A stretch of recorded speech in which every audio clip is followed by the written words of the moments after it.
I had a little technical issue, sorry. Hi everyone. Hello, hello. So I am inviting Chitra to join us. One second.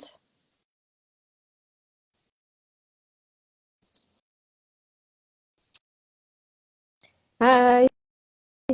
Hello, hello, hello. Yes, there she is.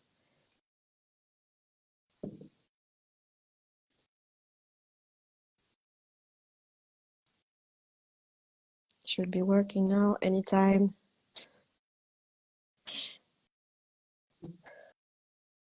Sorry guys, thank you for your patience. I don't know what's happening.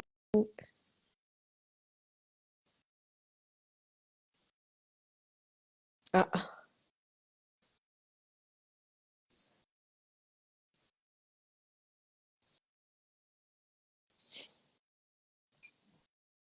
yes. Oh, yes. Hi. That was complicated. Indeed, isn't it? I mean, I was trying to I'm ready to join. Please go ahead and accept. It wasn't accepting.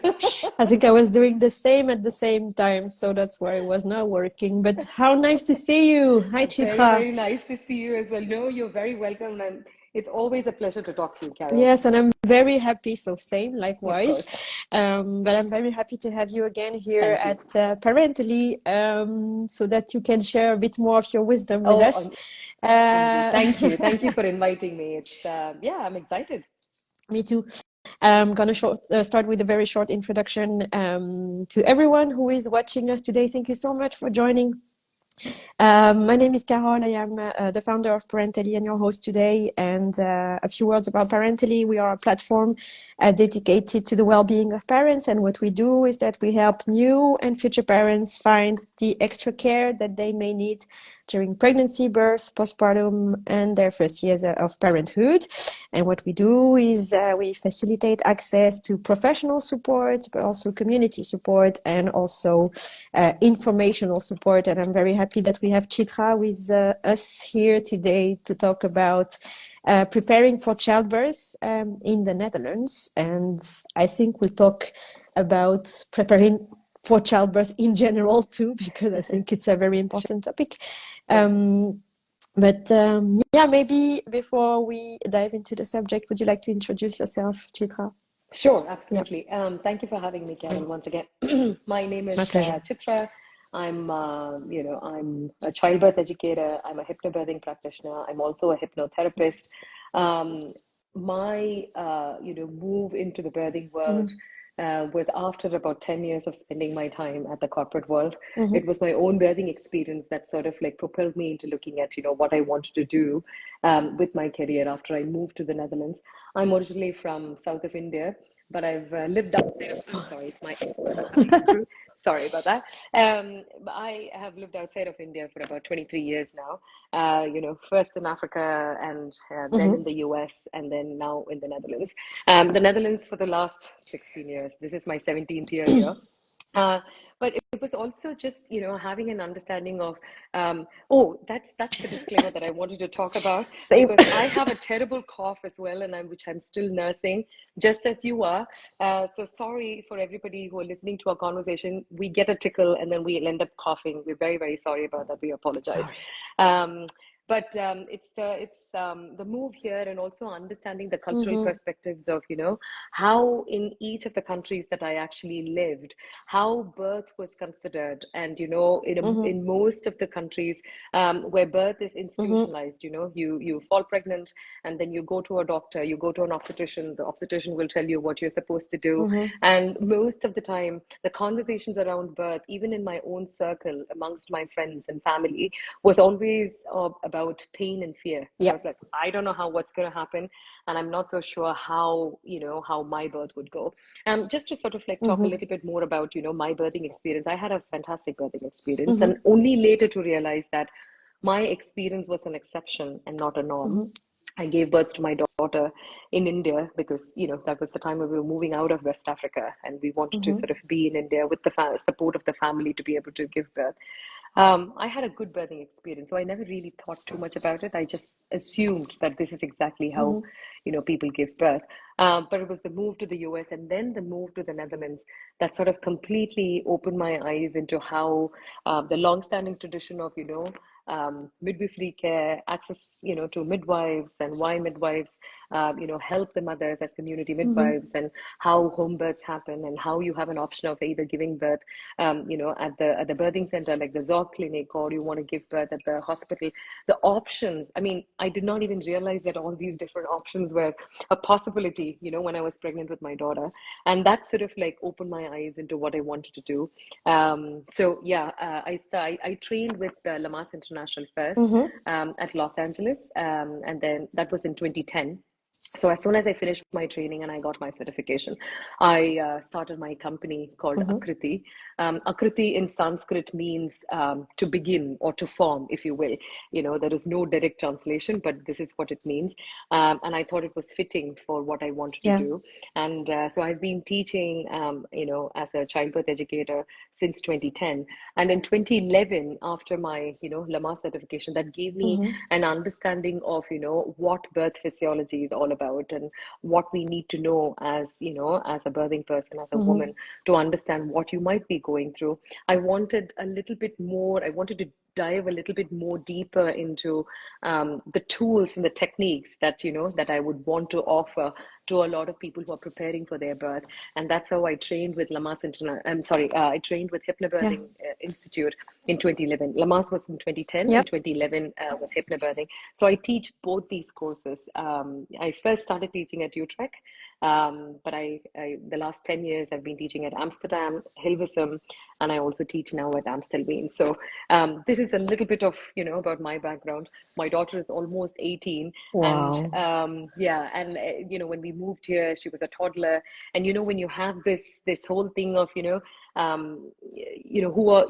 you are, Mm-hmm. doing, with a certain identity, and then the shift that happens when you fall pregnant and when you become a Mm-hmm. mother, and when you're, going through the challenges of postpartum and breastfeeding Mm-hmm. and everything that was coming through. I think in a lot of ways that helped me understand what I wanted to do with my life, and that's how I, got into the birthing world. Yeah. Thank you so much for sharing. And that's such a beautiful story. Thank And you. it's really nice because you definitely found your calling. So, and Indeed.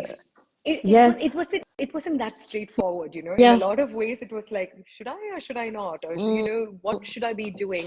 And, I don't mind sharing this. In a lot of ways, I was supposed to join the corporate world here, the company that, my Mm-hmm. husband works, and I was supposed to actually, I had a job offer when I moved from the US, and that's what I wanted to do. But I couldn't put my daughter in a Yeah. daycare. This Yeah. was in 2007, and the daycare was so full. And then it just didn't work out, and I was really, upset about the whole thing. And because that's the identity shift, the crisis that comes with, yes, I'm a mother, but Mm-hmm. I'm also this person, so I'd like to have a balance.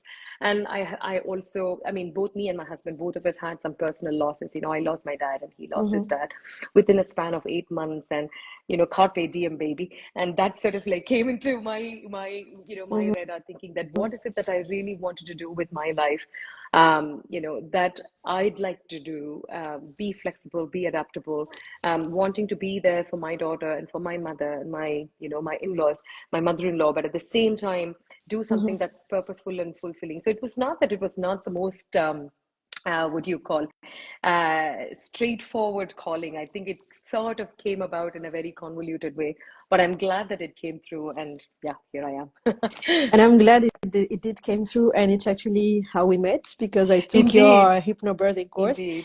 But so I want to go back to something you said, and how having these different perspectives from giving birth in India and in the US, and then learning about how things were done here in the Netherlands. I Precisely. think before we really start into, digging into the topic of preparing for childbirth in the Netherlands, maybe it would be interesting if you could share with us about how the prenatal care system works here. And I don't know if there are specific or unique aspects Yeah. to the Netherlands that future parents should be aware of. Absolutely.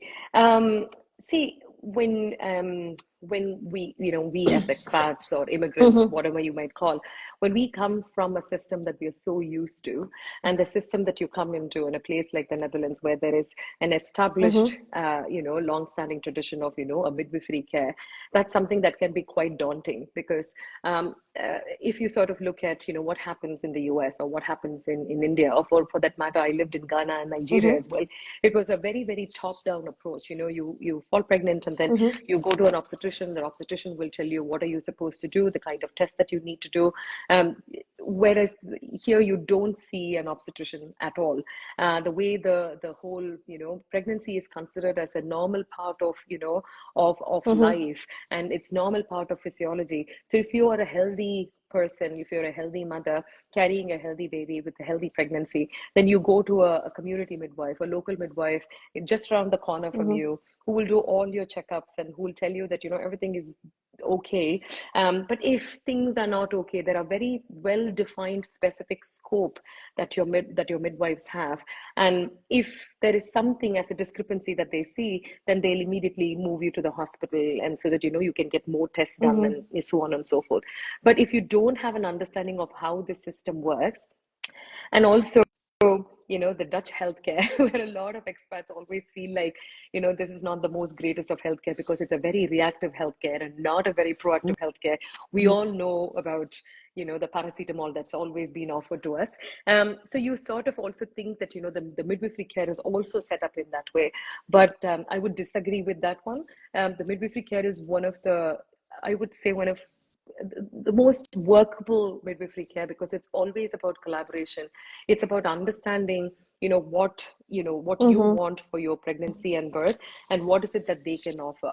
But having said that, when you're pregnant for the first time, and when you're approaching a midwife for the first time, your midwives are also really busy. If you go to a practice, you're probably seeing 4 or 5 midwives, so you sort of feel like you're never making a personal connection with one of the midwives, because if there are 4 or 5 midwives in a practice, anybody can be there at your birth. So it's really important that you actually see everybody.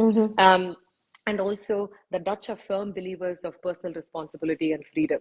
So nobody is going to tell you that you need to prepare yourself for your labor and birth. You are expected to prepare for your labor and birth by either reading good literature, making sure that you're listening to some of these empowering TED Talks or podcasts, or doing a course which would sort of give you all the evidence-based, science-based information that will sort of help you understand what are the different eventualities that can happen during labor and birth.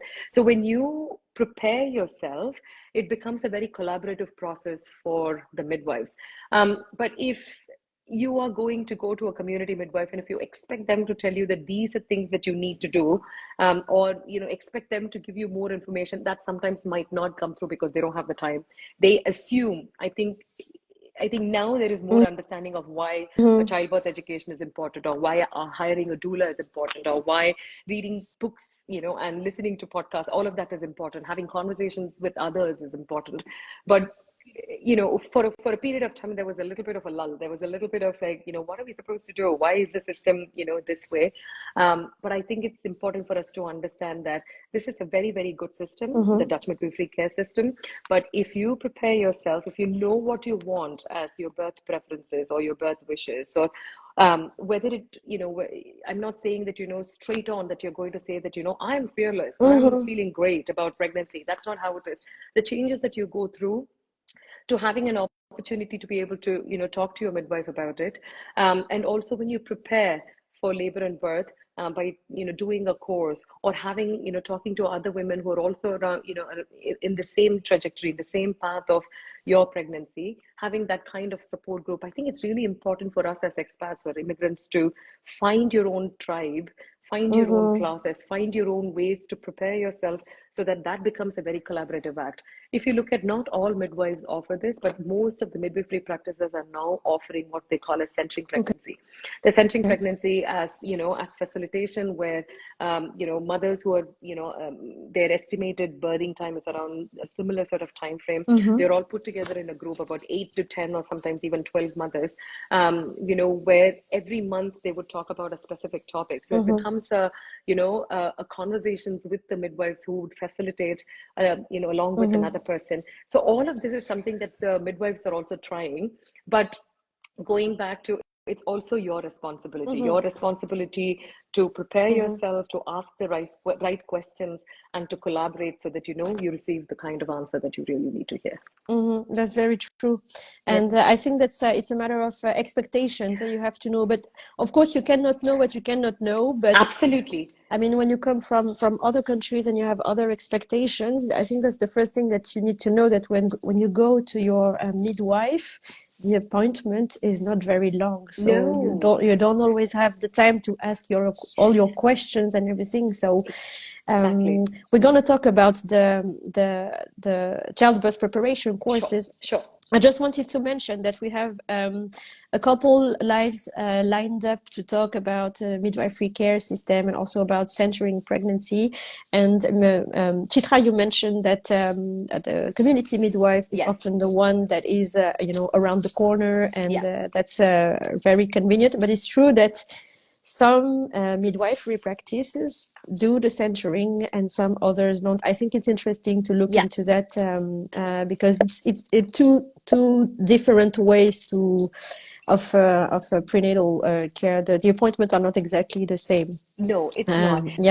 It's like this, right? It's a personal choice, with the midwifery practice, with the set of midwives, whether they have the time and the bandwidth to be able to do this or not. It's as simple as that. And I also know some of these midwifery practices where they do centering pregnancy, but if you really can't be part of centering pregnancy, you can also do private checks, personal checks. So that's also a possibility. So it's actually a matter of choice, and the decision, maybe a business decision that comes from the midwifery practice, and then, they decide to do this. So as much as we're talking only about the community midwife, there are also what we call as the caseload midwives or independent midwives who are not attached to any of these midwifery practices. You can also hire them. They are not, there are not too many of those midwives, so they are really high in demand.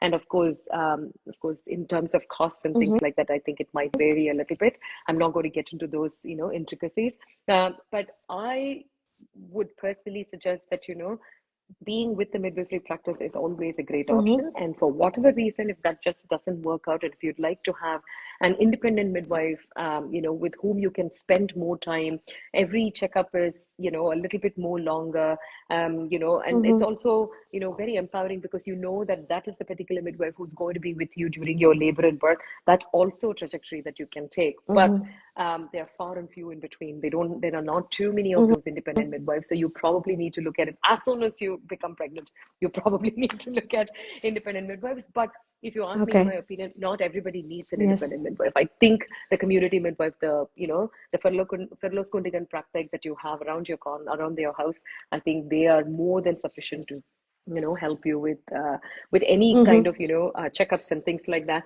if everything is okay with you and the baby. That's what it's based. Actually, we got a question in the comments, and I think it's an interesting one because it's one that comes very often. Can you see an obstetrician? Can you ask to see and be taken care of by an obstetrician? See, it's like this, right? You can ask for an obstetrician, but most likely you would be asked to go to the hospital, but most likely you will probably see a clinical midwife, not really an obstetrician, if you're not under high-risk pregnancy. And they would probably also try to convince you to say that, you're better off under the care of the community midwife because you're healthy and your baby is healthy. It's not that they don't want to serve you. They also have limited time and options. And if you're healthy, your community midwives are very well trained to help you. But if you really don't want to go to your community midwife, and if you want to stick to the hospital, then you can ask to be consulted with the clinical midwife in the hospital, where, so this is what we call as the primary, secondary, and tertiary care. And the clinical midwife in the hospital can sort of help you. You're probably attached to an obstetric umbrella. There are different doctors, but you can never really see an obstetrician because there's no need. Everything seems to be okay. Then it means that you would probably be with the clinical midwife in the hospital. Yeah. Okay. Because if you are just to clarify for Yeah. our viewers, if you have we're gonna have another live about this with the midwife, Yeah, so sure. it will be explained in more Explained even more details. But yeah, in detail. yes, Yes. but just to give a very, very, very short overview, would you like to explain the three lines Yeah. and Absolutely. So it's like this, right? If you get to know that you're pregnant and if everything is mhm, okay, usually you go to a community midwife. That's the mhm, primary line of care. mhm, And they will do all the checkups. And then if you're healthy and the baby is healthy, your midwives from your, the midwifery practice will be there to help you for your labor and birth wherever you decide to give birth. You don't yes, have to, give birth only at home. There are different yes, options. So you can be at the ZOC clinic, you can be at the hospital, you can be at home. All of that is a at the possibility. birth There are center, yes, nuances to it, but at the birthing yes, center. So there are nuances to it, but this is what happens yes, with the primary, mhm, as the primary caregiver. The secondary caregiver are the clinical midwives. Like I'm mhm, talking about, if you really want to be with the mhm, hospital, you don't want to go to a community midwife, you're probably looking at, being with the clinical midwife in the hospital. mhm, Or if you've had any other pre-existing health mhm, conditions, which is not high risk, but mhm, they want to monitor you. Or, if you're saying that, if you're already citing, say, for example, you're with your community midwife and you're already citing that, no, I'd like to have a pain medication and so on and so forth. Then at some point they know that, well, usually during labor, or in the last few weeks, if you have any other health issues or anything else that's coming up, then they might actually move you okay, to the secondary care. So that's the clinical midwife in the mhm, hospital. And the high risk pregnancy. So for whatever reasons you've had difficulties mhm, in becoming pregnant, or if you've had a few losses previously, mhm, then anything else that comes up because of difficulties in pregnancy, or you've had any other um, um, health condition that is not related to pregnancy, but you've been, undergoing some sort of a treatment and so on and so forth, then you would be under the care of, the obstetrician. But as much as it's an obstetrician, you'd probably see them. But some of the interim, intakes and things like that, you might still see. It's a collaboration between the clinical midwife and the obstetrician in the mhm, hospital. So the obstetrician will be there with you at birth. So that's only for high risk yes, pregnancy. That's how it's actually done. So that's what, Paulina is also saying, that 75 to 80% of the care of the people are also transferred to the second line, either in pregnancy or birth. mhm, And the reason being that, because of the choices that you make or the health situation that can actually happen. If mhm, you say that, no, I'd like to, if already during your pregnancy, if you suggest that, no, I'd like to definitely have, a pain medication, for example, then they are going to transfer you to the second line of care. Or if you say that, or if you develop any other health condition and so on and so forth, then they also transfer you to the second line of care. So these kind of transfers do happen as well. But in normal physiological labor, mhm.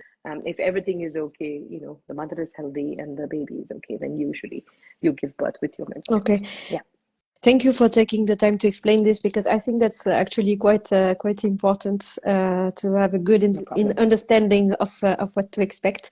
Yeah. And as a childbirth educator, what would be your recommendation for parents to prepare for birth in the Um, Netherlands?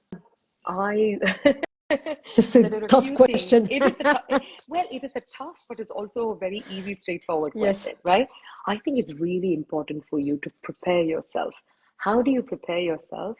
By, I'm not saying that you have to do a Mhm, course, but if you can afford to do a course that will give you all the relevant information, not only about physiology, but mhm, also, the kind of techniques and the tools that you really need for labor and birth, with the support of your mhm, partner, if you, but if you're single, then, you mhm, can always bring, your sister, your best friend, or you can hire a doula. If you have a partner, you can always hire a doula. A doula, I'm sure you've already done some of these conversations live with the doulas as well. They are, emotional support person who complements the role of a partner, mhm, and also being there for the mother for emotional mhm, support. So they're not trained medical professionals, so they can't give you medical advice in the laboring room, but they will be there with you to help you when the actual laboring process is going on, to be there for emotional support for the mother and for the partner. So, first of all, preparing yourself. So mhm, doing a childbirth education course, which will sort of, cover all the aspects of what you need to know about, labor and birth. I also, Sorry. dive into a little bit about postpartum, because I always think that, labor and birth is the first step of your rest of the parenting Yes. journey. So you really need to talk about postpartum, and I also talk about, the mother's mental health, and Mm-hmm. what happens with the partner's mental health, and the kind of things that you need to be ready for, the logistics of preparation, but also thinking about, emotional and physical well-being for the new Mm-hmm. parents. So that's something that, so everything that's sort of like, my course sort of encapsulates all of that. So you can do a childbirth education as a course, Mm-hmm. but you really think that, that's not something for me, and I'm not going to do it. Read good literature, a lot of books, that can actually be of, Mm-hmm. great help. I'm a hypnobirthing practitioner, so I absolutely adore, the hypnobirthing Murray Mongan, book, but also Give Birth Like a Feminist by Milli Hill, the Mm-hmm. Positive Childbirth book by Milli Hill, Ina May Gaskin's, Childbirth. That's again a very, very good book. There's also, I'm sorry, Gentle Mothering. I'm forgetting the name. It'll come through me. That's by Dr. Sarah Buckley. She's actually a Yeah. physician, Australian physician. So that's again a very, very good book. So there are all these different books that are available. So you Mm-hmm. can, if that's something that will rock your boat, please go ahead and prepare by, reading books. And there are lots of podcasts that are Mm-hmm. available. So I'm also a podcaster. So I have my own podcast called Baby Ahoy. I've recorded all these different types of birth stories with Mm-hmm. mothers that I've worked with and who've given birth, in the Netherlands. So you can listen to different types of birth stories. See, if I'm going to be a birth educator who says is, giving birth at home, vaginal birth unmedicated in the water is the best thing, I think I'm doing a lot of disservice to all the mothers, all the birthing So person. true. Births are very, birth can meander. Mm-hmm. We have to be prepared for different, eventuality. What I call as being prepared for birth is, you know, um, is to sort of feel prepared for what happens if it is a home birth, what Mm-hmm. happens if it is a hospital birth. Do I know what my options are if I decide to take a pain medication? What are the pros and cons of Mm-hmm. pain medication? What do you mean by, if I end up having an emergency C-section, how can my partner be of, help and during the whole process of labor and birth? Would it be possible for me to decide then, Mm-hmm. if I want to have a pain medication on, or should I be deciding about it now? So these conversations have to be a very continuous conversations over a period of Mm-hmm. time. So that's why, doing a course, reading books, listening to podcast stories, that will give you enough information to be able to have a conversation with your midwives. Usually between 32 to 34 weeks, your midwives will probably give you a double appointment for about 40 minutes to Mm-hmm. talk about your birth wishes and your birth preferences. Okay. If you can share and ask more information instead of just sharing, Mm-hmm. but having a conversation, a dialogue about what is it that you want, what are your fears, how can they help, can they point you to other resources, do you think therapy because you have a certain fear or a challenge that's coming through, all of that makes a big difference as to Mm-hmm. how your birth can sort of like unfold, in the laboring on the laboring day. But having said that, you can't be prepared for a perfect birth. There is nothing called as a Yes. perfect birth. Being perfect in anything is a fantasy. We just have to be Yes. adaptable. We need to be flexible. We need to know what our, um, what our rights are. And then if we collaborate more and more with the midwives and not be too afraid to speak up, because when we come from different cultures, at least the culture that I come from, most of the time people will say you don't have to ask any questions, put your head down, listen to what the doctors say. Oh. Yeah, it's this whole thing of they know better, you don't know much. Mm-hmm. I think it's important for us to break those shackles and to sort of prepare ourselves and ask more information and collaborate as much as possible, for you to have a good birthing experience. Mm-hmm. Well, from your experience, there was a question here. We're going to talk about the Netherlands because we don't know much about all the other countries. But Of the course. question is, does it depend on country or birthing facility if they disallow to choose some of these options? And I mean, the question means is that from one birthing facility, from hospital, or I don't know, from one Mhm. hospital to another, can you have access to all Oh, the uh, options okay. in So terms it's like of, this, right? yeah. It's like this. The way the hospitals or the birthing centers are sort of like established, you Mm-hmm. can never really say that I'd like to give birth here and I would like to have a room here. It's a very floating population when people actually come in, and then when Mm-hmm. where they give birth, it's a very floating population. So you can never really say that, this is the hospital that I'm going to actually give birth in. So it's not a guarantee, but it's also the role of your midwife, depending on what your birth wishes are. Say, for example, if you say that I'd like to actually have an access to water, it's not a Mm-hmm. guarantee that you would actually get a hospital room with the bath to Yes. be able to give birth, but that's the first thing that she would try. Okay. Is there any hospital that, that's the closest? She'll probably look for the closest hospital with the room with the bath. If Mm-hmm. that's not available, can she have some other option so that, this mother can actually use that as an option? Mm-hmm. But having said that, it's not, a guarantee. So that's why sometimes some mothers end up having a bath at home, thinking that, Mm-hmm. I might as well just labor at home because I know that, I'd like to give birth in the water. And for whatever reason, if birth becomes medical, or if I decide to, want to go to the hospital, then it's the role of my midwife to actually move me to the hospital. It might be any Mm-hmm. hospital, but it's her role. So Mm-hmm. it's not like how it is in other countries. Say, for example, if you're in the US, or if you're in, in the UK, or, in India, for example, you can say that this is the hospital that I'd like to give birth Mm-hmm. because that's where my grandmother and my mother gave birth. That's not how it is here. It's a very floating population, but it's the role of your midwife, depending on your birth wishes. They'll ask you to list the hospitals that you prefer. So you should do your research and say, these are the hospitals that have, say, for example, a room with a bath, or this is a hospital that has, a certain pain medication. So Mm-hmm. that's the hospital that I'd like to, go to. And that's something that you've already had a conversation with your midwife that goes in Mm-hmm. your file.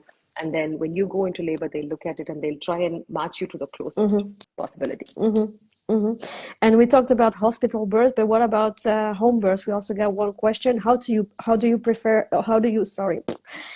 prepare yourself from home birth for home birth? Um, See, it's like this.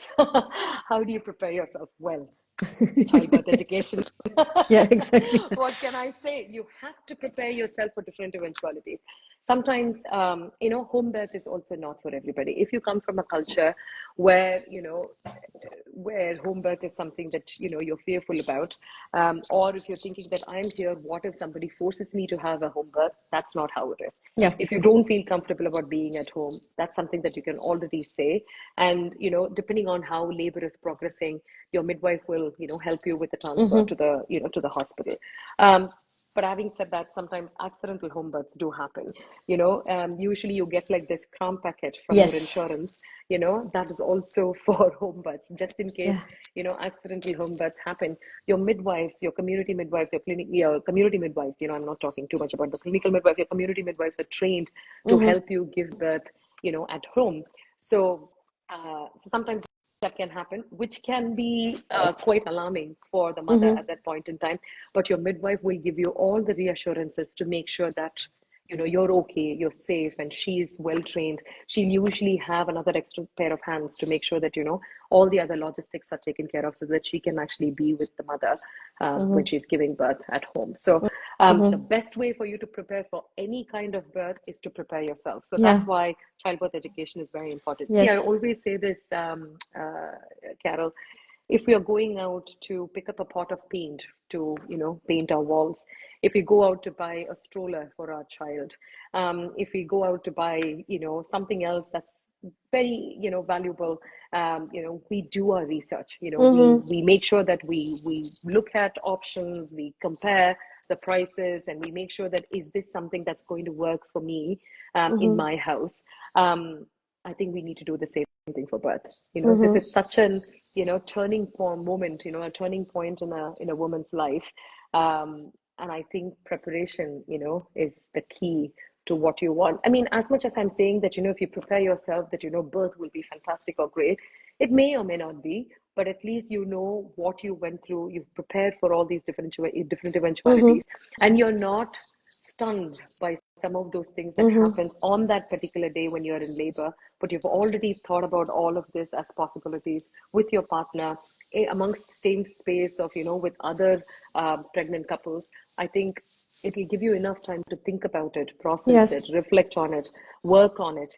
I think for that, preparation is very, very important. Yes, Yeah, absolutely. I think you're yeah, very right. yeah, And just one aspect I think of giving birth at home yeah, that you touched also is the one regarding pain yeah, relief and pain yeah, medication. And I think maybe if you want to talk about that a little bit, yeah, because the yeah. options are not the same in terms of No, yes, it's no, it's not. pain See, management. indeed, it's like this, right? In what we call as normal physiological labor, Mm-hmm. um, there are non-pharmacological ways of preparing yourself, Mm-hmm. for labor and birth. So that's why, water becomes a medium to be able to give birth, Mm-hmm. walking, moving. So freedom of Mm-hmm. movement, to eat and drink, to take different laboring positions, to have a shower, to have a bath, to sit on the toilet and to be able to sort of like labor in the toilet. All of this is what we call as non-pharmacological. So without any sort of intervention. But apart Mm-hmm. from this, if you would like to have something that's non-interventional, Mm-hmm. not under the care of an anesthesiologist in the hospital, Mm-hmm. that you can do is to make use of TENS machine. Yes. That's a possibility. And then of course, having the support of your partner, and if you've hired a doula, having the support of your doula, all these aspects of Mm-hmm. what you do during labor reduces the possibilities of you having a pain Mm-hmm. medication.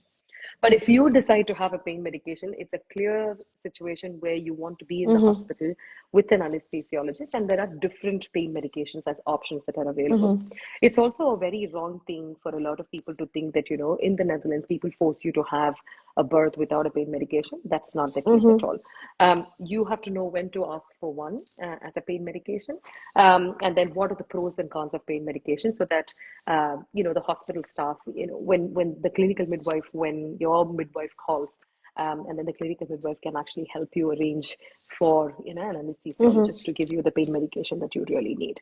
But there are a lot of nuances to pain Yes, medications, and the different kind of pain medications, and the different hospitals offering different pain medications. We can talk about that for four we hours. cannot. Right? We don't have Again, time. we don't have time for that, but that's why it's important for you to Mm-hmm. prepare. If you have an opportunity to do a childbirth education as a course, I think that would be amazing.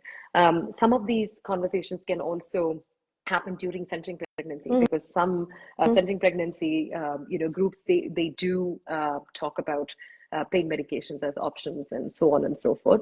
But when you decide to take a pain medication, there's only one pain medication that usually your midwives are trained to help you with, which is called laughing gas, but not all hospitals have laughing gas. Mm-hmm. Whereas there are all the other pain medications. If you decide to take one, then it means that your community midwife is not going to be with you during labor and birth. The clinical midwife in the hospital will have to take over. So there are these different nuances to it. Yes. So that's why preparation is the key. And yeah, that's where I have to stop about pain medications, because then it sort of feels like I'm only giving half an answer. We there are so many nuances to pain medications when I can have when you ask for one and all of that. I mean, I've worked as a hypnobirthing practitioner, as a childbirth educator. I've worked with so many doctors. There was once I had a cardiologist and an internal medicine Mm-hmm. specialist as a couple sit through my class. I've had pediatricians, I've had gynecologists, I've had house arts. So I think I very recently I had an anesthesiologist in class. So I think it's important for everybody to to have all these different Yes. options.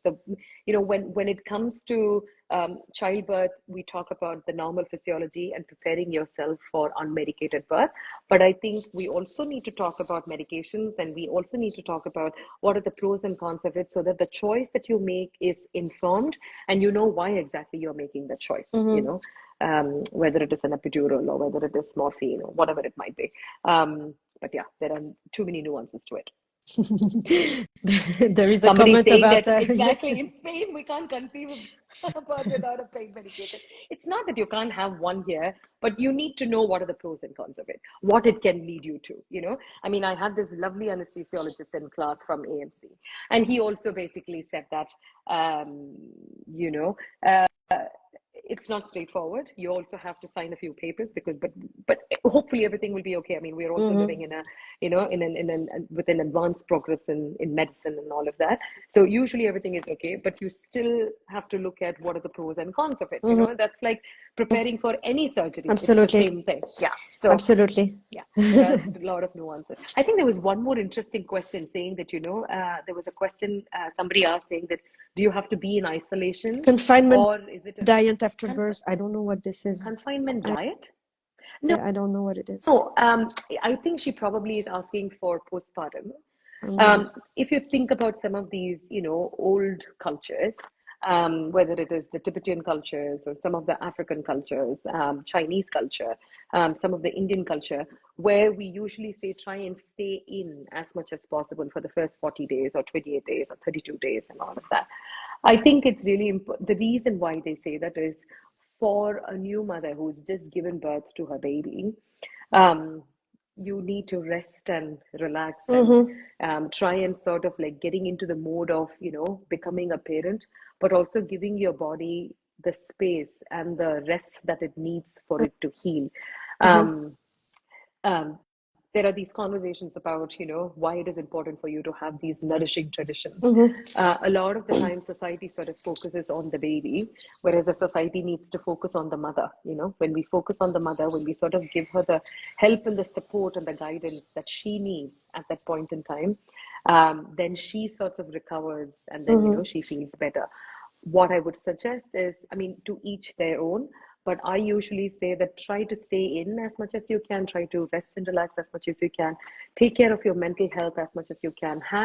If you have an extra pair of hands as friends and family who are ready to help you, but have very firm boundaries. Don't be in a hurry to host and entertain a lot of people. Yes, It's also not about going back to how it was before. It's also about understanding that, once you have a child, it's about, a different sort of a future, establishing new routines and experiences and everything else that comes with it. So you, as a parent, you are getting to know your baby, and your baby is actually getting to know you. So if you have a lot of other distractions in a lot of ways, I think it's sort of like, it makes it so much more harder for the mother.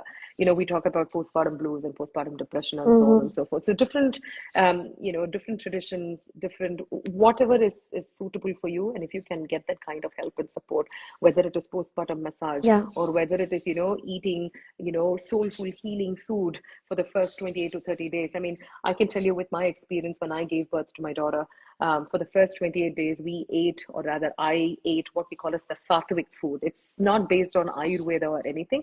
It's just about, eating food that's warm and soulful, that will heal your internal organs.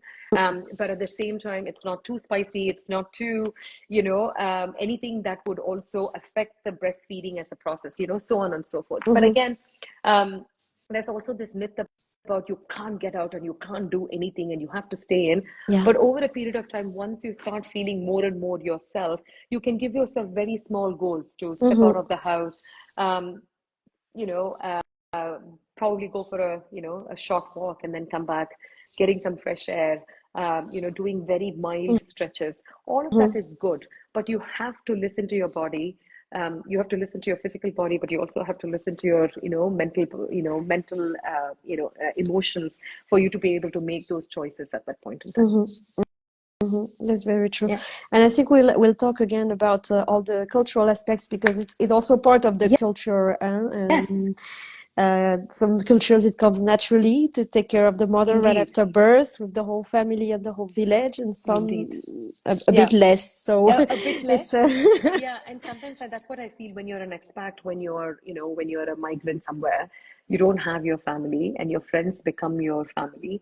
And I think we're also extremely independent, and we think that we can do everything by ourselves. And it's really the time for us to reach out and say, please, can someone actually help me? Can you help me with meal trails? Or if somebody says that, I'd like to throw a baby shower, I always say, please help the mother for the postpartum period, not so much about the baby shower.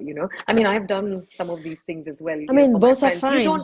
Both are Both are fine, fine. I mean, but the postpartum part of it is the most crucial, yeah. simply because they need the kind of help. I mean, um, I have been there for some of my friends where I've gone and taken care of, their newborn through the night so that the parents Mm-hmm. can sleep. I mean, those kind of help is what really is needed, when parents are, going through the parenthood, as new parents. I'm sure they'll pay with paid forward. Yeah. They will do it for someone else, but Yes. that's the most important. That's the key of any tradition. You can form your own traditions too. There is nothing as this is what you need to follow, No. but the most important thing is rest as much as you can. So otherwise what happens, at least what I see as a hypnotherapist, I work with mothers who go through burnouts, and who are having this duplicity of being the mother and Mm-hmm. working as a scientist, for example. Is that you end up having a burnout over a period of time. It's Mm-hmm. not that it's going to happen immediately. When you jump back to, a lot of the times people think that you have to go back to how it was before. You need to jump back. I don't think that is a possibility. You need to move forward and listen to your body, listen to your mind, listen to what is it that you really need. Delegate the kind of work that you can delegate. I mean, you of course you need to look into your financial situation. So those are the conversations that you really Mm-hmm. need to have beforehand, so that you can be prepared for whatever parenting journey throws at you. Yeah, absolutely. That's very true. And actually, I wanted to go back a little bit to what we Sure. were talking at the beginning. I think we could talk for hours about Yes, this topic. indeed. There are so many facets and aspects that are really interesting, Yeah, and especially the pain medication and pain management techniques. We could have a whole live about indeed, that. indeed. But you are so you mentioned you train with the lamas. You also do hypnobirthing, and there are a lot of different ways to different Yeah, classes actually available. yeah, Do you know about? Could you tell us a bit about what are the options available out there for parents who yeah, want to take a yeah. course? Absolutely. There are different options that are Yeah. available, but I think I will focus on what I Yes. offer. And then the choice is really up to the Mm-hmm. parents to pick, whatever works for them. I teach generic childbirth education as a course through the expat desk called Access. Mm-hmm. It's a course. It's also an elongated format course. So it's for 4 evenings or 4 mornings for Mm-hmm. about 2.5 hours. We meet up for 4 sessions with the partner, where I talk about, what do you mean by normal physiology of labor? What do you mean by labor preparation? What are the things that you need to be aware of? Just as what I have been mentioning, the non-pharmacological ways of, what do you mean by freedom of movement? What do you mean by why to sit in the toilet? What do you mean by, not giving birth in a lying down position to being in an upright position? What are the Yeah. different options do I have? And then we also talk about, what happens if birth becomes medical? Mm-hmm. Under what situations where you might need to have an induction? What do you mean by different types of induction? What happens if you decide to take a pain medication? What do you mean by having a C-section? What happens if you'd like to attempt a vaginal birth after a Mm-hmm. C-section? All of that. What if you say that no, I would like to have a C-section after a repeat C-section after the first C-section? I Mm-hmm. mean, we talk about all of this, and I also talk about postpartum, in terms of postpartum planning. I help them write their birth preferences, their birth wishes. I can't influence them. My role is Mm-hmm. to give them all this information so that they write it down, and then I can sort of help and look at what are the different things that they need to look at if they've missed out on something, whether they can tweak and make it their own, so that they can have a collaborative conversation with the midwives, depending on how the birth sort of unfolds. And with postpartum planning and postpartum, we talk about mental health, mother's mental health, what happens with the partner, and the transition that happens with being a new parent. This is what is a generic Mm-hmm. childbirth education as a course that I teach as Access. I've been teaching this course for 10 years at Utrecht, and I have just started, I'm offering this course at Amsterdam as well, on a Sunday morning from February, from the 18th of February. This course is also starting at Amsterdam. So it's a very straightforward sort of a course. You're like, Mm-hmm. I don't want anything else. Just tell me what I'm supposed to be prepared for. Mm-hmm. That's the course for you, for about 10 hours. So over a period of 4 weeks, we meet up, and then, I'll help you with all of this. Okay. Um, The other course that I have is called the HypnoBirthing course. The Yes. HypnoBirthing course is a little bit more in depth, a little bit Mm-hmm. more in detail. I follow the Muddy Mongan, Mm-hmm. so that's the Mongan method that I follow as a hypnotherapist. And that course is a little bit more in depth about not only just talking about physiology, but the tools that you need. Right from your breathing techniques to your relaxation techniques, the affirmations, why it is important for us to not only prepare yourself physically, but also emotionally.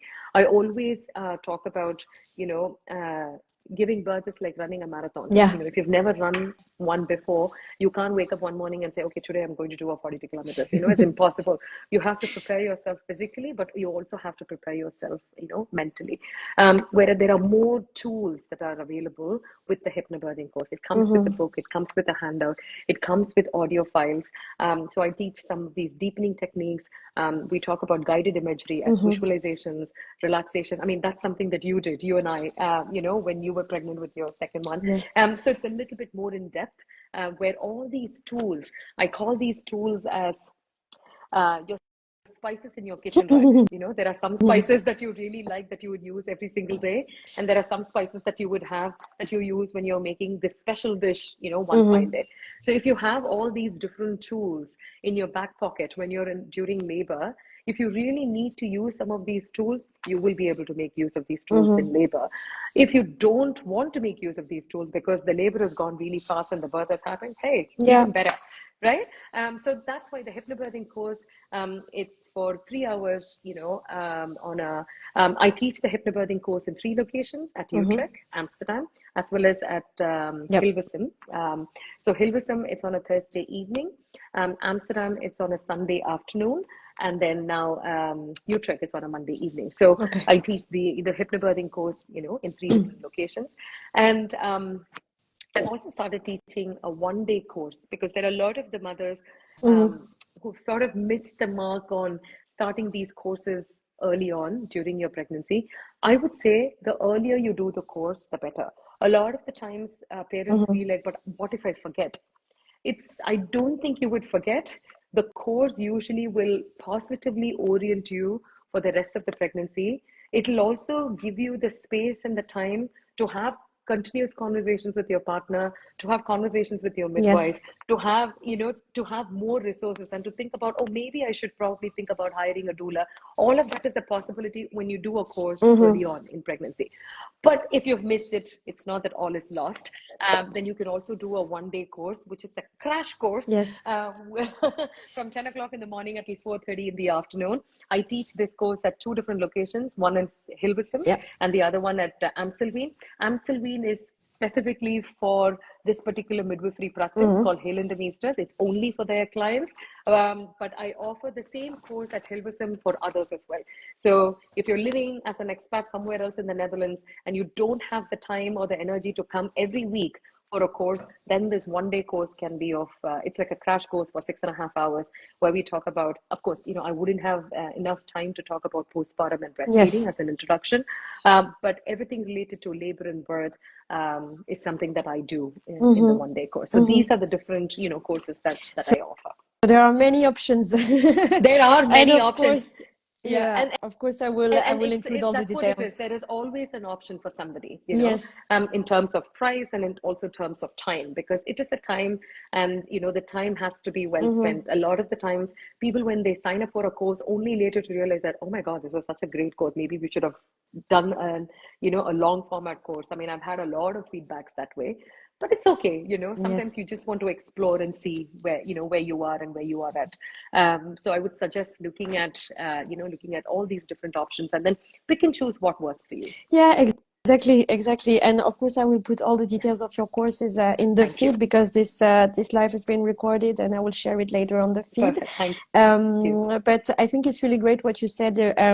There are many options for courses. Of course, you can find a lot of different options on Parentally, and that's the beauty of it. I think that I didn't know when I had my first and my second child, is that there are options for everyone. There are Indeed. like 2 hour courses or 5 weekly courses, or there is online groups, private, everything All of it for is a possibility. All of it. yes, I mean, for the budgets. same 1 day course I've also had mothers who are going through second pregnancies, they don't want to sit through the entire course. They just come for a half day. That's also a possibility. That happens Exactly. at both Hilversum and Amstelveen. That's okay too. There are so many options that are available. So it's just about, what is it that you want? Exactly. Where are you at in your pregnancy? What has been your experience? And if you just want a quick refresher, all of that is a possibility. So yeah, you just have to look into what works And for you. I had one question, but I cannot find Oh. it anymore. But when you look for a course, basically, like you mentioned, you can always look at the syllabus and see what the course is. What kind of topics are handled within the course, and then decide. And Absolutely. then, of course, there is the other options with I just mentioned, is that you can also prepare Oh, privately and then choose, yeah, to have a absolutely. course that is really custom made based on your Absolutely. topics of interest. So Yeah, everything indeed. is Everything is a possible. possibility.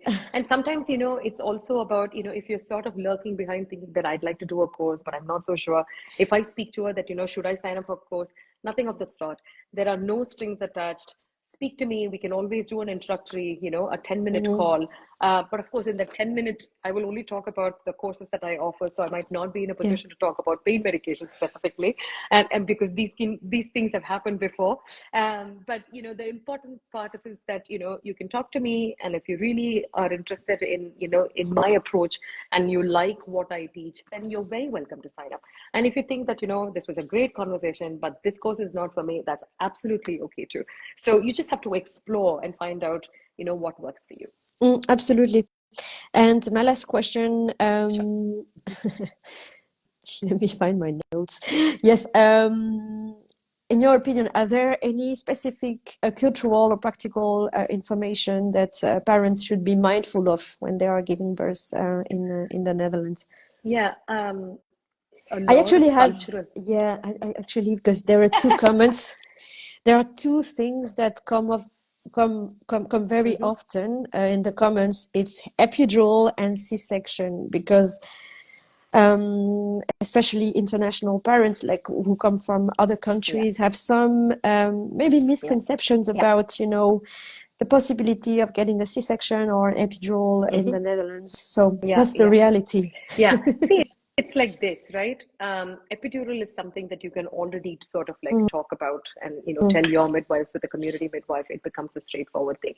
A C-section at this point in time, without a reason, you can't ask for a Okay. C-section unless there are very specific situations, right? Mm-hmm. If the mother has some kind of like extremely difficult pre-existing health condition where she can't Mm-hmm. go through the normal process of labor, mother who is going through very bad prenatal depression where she has mental health issues and really she just can't go through the whole process of labor and birth, or can she be helped with an epidural during the whole laboring process so that the whole the pain part of it is sort of like taken care of, then the c-section is a possibility. If you've had a c-section before, then you can have a repeat c-section. But if you're planning to have multiple children after that, subsequent, then you really need to look at, can you attempt a vaginal birth or Mm-hmm. not? I mean, these are conversations that the Of course. hospitals will also have. Yeah. Yes.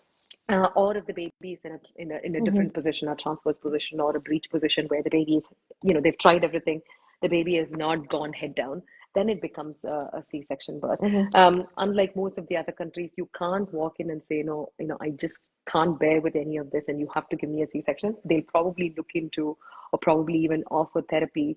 They'll suggest that you Really? talk to a therapist or talk to, yeah, that is always a possibility. They might say that, please look into why do you have such strong, feelings about this. It's not that, it's a straightforward no, but they'll try Mm-hmm. and find out the root cause of, why this is going on. Rather than just saying, yeah, you can schedule in a C-section at 39 weeks. That's not going to happen Mm-hmm. here. And the reason being a C-section being a huge, surgery, and yeah, you're expected to recover. So a C-section is something that they give you under a lot of, under a lot of inspection. Um, and again, with the same thing with an epidural, if you really want one, they have to give you one. They Yes. can't say no. But at the same time, you have to prepare. This is going back to preparation. Why is it that you really want one? Do you know the pros and cons of it? Those are conversations that your midwife can also have with you when you're talking about your birth preferences, and then it goes on your file. And then, you would be moved to the hospital. You just need to be aware that your midwife might not be with you when your community midwife will not be with you to give birth. So that's the big thing about, about epidural and the C-section. Yeah. A lot of That's the good times to when know. we come from, yeah, because a lot of the times when you come from different countries where C-section is the norm, then people think that, I don't want to go through the whole process of discomfort or pain and, I want to have a C-section. It is also, a choice that you make, but are you making the choice based on informed decision making as a process, or are you making the choice because you're really fearful about labor and birth? So those conversations needs to happen. So it's not straightforward. Yeah. Thank you for clarifying this No and problem. sharing your insight. And I think we're almost at the end of this live, so I think we're Yes, gonna need indeed. to wrap There was up. one thing that you asked me, Carol. I couldn't actually talk about it because Yes. you asked me before we spoke about epidural Yeah. and C-section. You asked, what about the cultural nuances? Yeah. These are the cultural nuances, Yes. and also if you come from a culture where you are shy of, having some of these, cervical examinations, or if you're unsure about how what a modest clothing that that you'd like to wear when you have to give birth. It's each one's comfort as to how you want to be, in the laboring room. Or if you always struggle with, of course, almost all midwives are bilingual, so they can speak to you in English. Or if you're even struggling with speaking in English, those are conversations that we need to have so that your midwives can actually help you a little better. Because if you're not in a position to speak up at a certain point, you feel let down, and your midwives think that everything is okay. So asserting yourself in every situation is very, very important. Okay. And if you think that these are situations, I'm a little shy, I mean, I'm purely talking from a South Asian perspective. A lot of the times when mothers come from India, Pakistan, Bangladesh, Sri Lanka, there are a lot of cultural nuances around the way you dress up and the modesty that comes Of with all course. of that. And if you are uncomfortable about something, if you're uncomfortable about a midwife touching you or not, so that's Yes. why informed consent is very important. Every single midwife will have to get your consent, and they always get a consent before they touch you. But if you are uncomfortable, those are conversations that you probably need to sort of. It's okay to tell them, saying that I'm a little uncomfortable about this, so do you mind doing it slowly or carefully? So yeah, I mean, I think those are the cultural nuances, that we need to look at.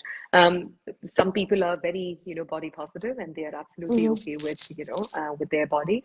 But some people struggle. Or if you've had, difficulties because of, this is a trigger warning.